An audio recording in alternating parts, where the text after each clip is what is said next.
are the records of the heavens and the earth, concerning their creation. At the time that the Lord God made the earth and the heavens, no shrub of the field had yet grown on the land, and no plant of the field had yet sprouted. For the Lord God had not made it rain on the land, and there was no man to work the ground. But mist would come up from the earth and water all the ground. Then the Lord God formed the man out of the dust from the ground, and breathed the breath of life into his nostrils, and the man became a living being. The Lord God planted a garden in Eden in the east, and there he placed the man he had formed.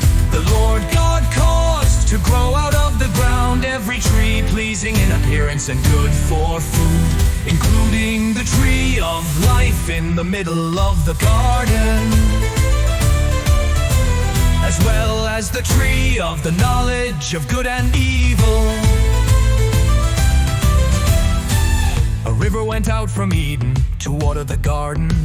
From there it divided and became the source of 4 rivers. The name of the first is Pishon, which flows through the entire land of Havilah, where there is gold. Gold from that land is pure.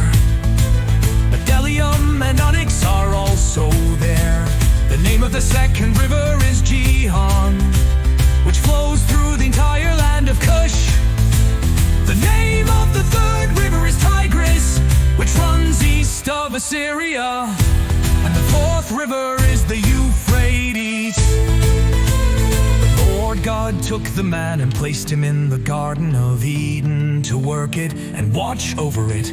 And the Lord God commanded the man, "You are free to eat from any tree of the garden, but you must not eat from the tree of the knowledge of good and evil. For on the day you eat from it, you will certainly die." Then the Lord God said, "It is not good for the man to be alone. I will make a helper corresponding to him." The Lord God formed out of the ground every wild animal and every bird of the sky, and brought each to the man to see what he would call it. Whatever the man called a living creature, that was its name. The man gave names to all the livestock, to the birds of the sky, and to every wild animal. But for the man no helper was found corresponding to him. So the Lord God caused a deep sleep to come over the man, and he slept. God took one of his ribs and closed the flesh at that place. Then the Lord God made the rib he had taken from the man into a woman, and brought her to the man. And the man said, "This one at last is bone of my bone and flesh of my flesh. This one will be called woman, for she was taken from man. This is why a man leaves his father and mother and bonds with his wife, and they become one flesh."